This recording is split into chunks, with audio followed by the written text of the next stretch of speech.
Welcome everybody, James here.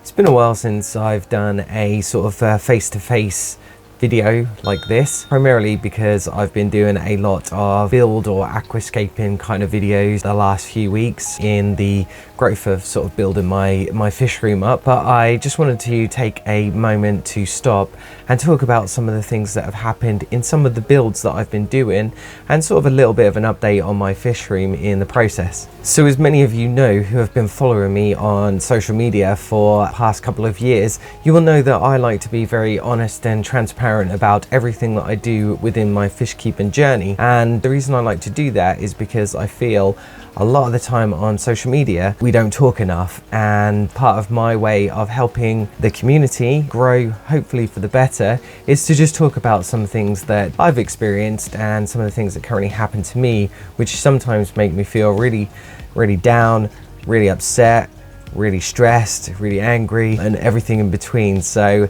here's a little bit of backstory about what's been happening recently. In the past couple of months now, I have been migrating my fish room, which was in my home kitchen, into my fish studio or my shed. And in the process, I have been breaking down some of my old tanks, keeping some of them, and just sort of giving some of them maybe a new lease of life, just because, you know, we're taking everything down and we might as well sort of freshen things up a bit. In the process doing that, unfortunately, I've lost a few of my aquatic creatures, which has been, as I said earlier, quite disappointing. So let's start with the first one, and the first one was my Ember Tetra tank. Essentially, everything's been going great with that tank. We've had some really nice bacterial blooms. It looks very natural. But what I noticed is 2 of my Ember Tetras died when placing them in that tank, so I can only put that down to either the water parameters or stress on the fish. I do check my water parameters very regularly. I'm very, you know, sort of keen on keeping those levels correct, but sometimes mistakes happen. Maybe I was a bit too keen putting the fish in, didn't acclimate them, kind of just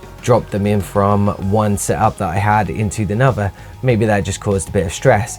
So that's the first thing that happened to that tank. On to the next one, my cherry shrimp tank. I recently done a aquascaping video of that, and the idea was to have that as a very more simplistic kind of design with just a carpeting plant with the rocks. But again, unfortunately, as within everything in this hobby, something went wrong, and what I realized, I think, was that the plants, or that carpeting plant that I had a pesticide for snails on it, and it started killing off my cherry shrimp. So gradually, every sort of other day, I was looking and some of my cherry shrimp were dying. I checked the water parameters and they were all okay. Temperature was fine. I acclimated them fine. I think that it was down to pesticides on the other plant, so I ended up having to remove all of that Monte Carlo plant. I'll be honest, a lot of it died off as well due to it being a new aquarium. A lot of meltback happened, so there was that problem as well. So I ended up taking all of it out, and there's currently no carpeting plant in there. So I have to think about what I want to do with that aquarium going forward, but thankfully, since I've done that, I haven't had any more death. Next up was my rock pool saltwater tank. Everything's fine with that one at the moment, but unfortunately, once again, I had a disaster, and I noticed that my really lovely emerald crab died one day when I came to have a look at it in my tank. Now, what I didn't explain in the build video was that everything that tank came from a well-established aquarium. All their animals were in already, so there was the same substrate I used from a previous tank, same filtration, and I also used some of the water just to sort of get everyone sort of settled and not be too stressful. And then whilst I was doing that, I was going to do a big water change and sort everything out. But yeah, again, like I said, I must have been either too keen, or the emerald crab wasn't happy, or stressed out, or something happened. But yeah, unfortunately it died as well. So I mean, that one was a bittersweet one. I was really gutted, but since then I've kind of decided to add some macroalgae to the tank, and I'm hoping that I can have it as a really nice kind of planted rock pool kind of looking sort of aquarium. So I'm hoping that in the future that's going to look quite nice without it. And emerald crabs, for anybody that don't know, don't work well with macroalgae because they like to eat them. Bittersweet. I'm really gutted about my crab because I really liked that one. Live and learn, I guess. And last up is a tank that was scheduled to be released on the day that this video goes live, and it's been a nightmare. Yeah, the long and short of it was that I have a very nice build video done, and I had some very nice fish purchased for that aquarium. What I ended up doing was putting the fish into the tank, and what I didn't realize is that I didn't turn on my heater. So that was the first problem. The next day I came in, the fish were looking very docile and swimming to the top of the tank. I also noticed that the water parameters had gone through the roof on that tank. What I think had happened in the midst of doing all the build video, well, I know this happened, is I forgot to add some seeded media from another tank. And when we say seeded, we mean just like some sponge filter or something like that to put into that aquarium. And I noticed that the parameters had gone through the roof. So there was two problems that happened there, and unfortunately that killed, well, I thought all three of the fish that were in there. So I done a massive water change. In the process of doing the water change, I unplugged the heater again and forgot to, when I filled the water up, plug the heater back in. So the water was freezing cold. So the next day I came in, I noticed that two of my fish had now died and there was one still survived, which I was just mind blown when I saw that fish.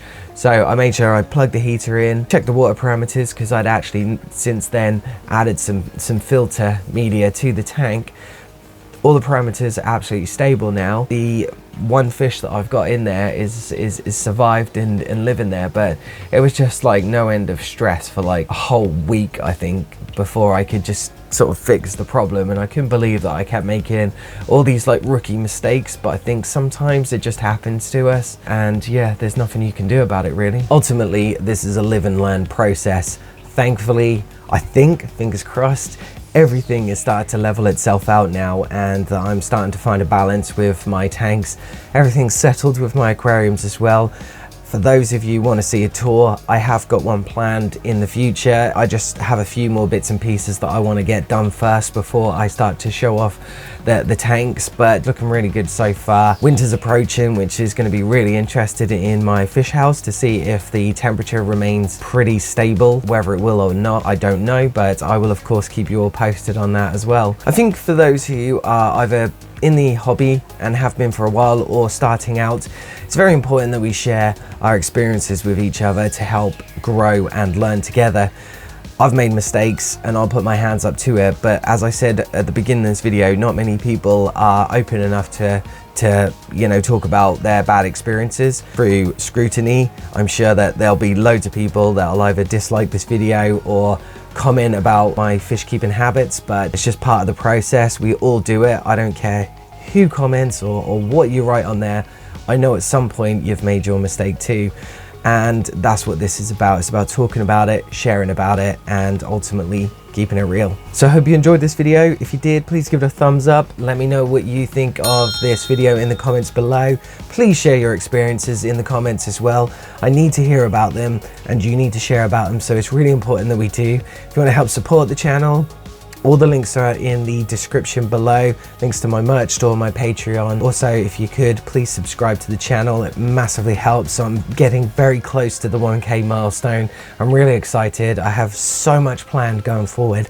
So there's loads and loads of stuff on the way. So definitely keep subscribed and stay tuned really. And until next time, you stay safe.